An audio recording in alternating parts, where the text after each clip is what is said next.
Je voudrais réagir rapidement à l'actualité, une actualité ancienne, c'est l'affaire de l'abbé Pierre, et une actualité récente, celle du meurtre de Louise, et en rassemblant ces deux actualités avec le mot monstre. Voilà. On parle de l'abbé Pierre comme d'un monstre parce qu'il aurait caché ces mauvaises choses qu'il a faites pendant sa vie, et on parle évidemment de ce jeune homme de 23 ans comme un monstre, parce qu'il a assassiné une jeune collégienne. On a avec ma femme une fille de 13 ans, et on imagine à peine ce que ça représente comme douleur de voir sa fille disparaître dans de telles conditions.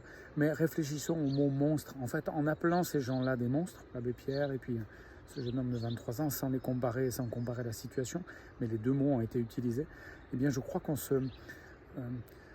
tranquillise en fait. On se dit qu'on n'est pas comme eux. Eux sont des monstres et nous sommes différents.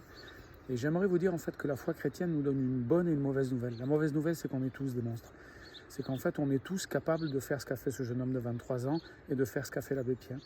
On est tous capables aussi, bien sûr, de se maîtriser, de résister à des pulsions qui sont en nous, et parfois pendant une bonne partie de notre vie. Mais quand on se sent trop fort, c'est peut-être ce qui est arrivé à l'abbé Pierre, et quand on n'est pas protégé, quand on n'est pas encadré, quand on n'a pas conscience du mal qui est en nous, quand on n'a pas conscience du danger de laisser ce mal sans le surveiller, sans être conscient de ça, sans lutter, comme c'est arrivé peut-être pour ce jeune homme de 23 ans, eh bien il y a une catastrophe qui arrive.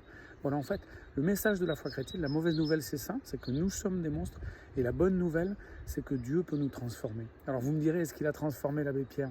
Le problème c'est que Dieu peut nous transformer, il peut vraiment changer notre cœur, il peut nous aider à résister à nos pulsions, mais dès qu'on se sent trop fort, dès qu'on oublie Dieu d'une certaine façon dans nos vies, même en tant que chrétien, eh bien on est capable de faire des choses terribles et de faire du mal. Voilà, c'est certainement ce qui est arrivé à l'abbé Pierre.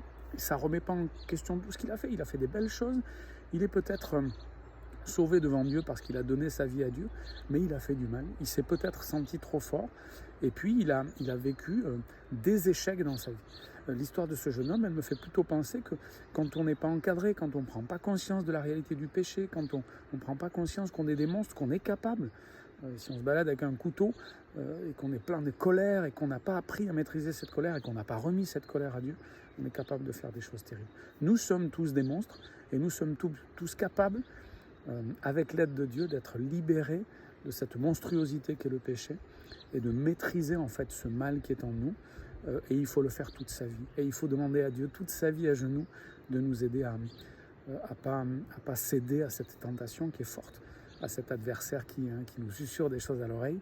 Voilà, on est tous des monstres, mais on est tous capables, si on crie à Dieu toute sa vie, à genoux dans sa chambre, on est tous capables de résister à ces pulsions mauvaises qui sont en nous.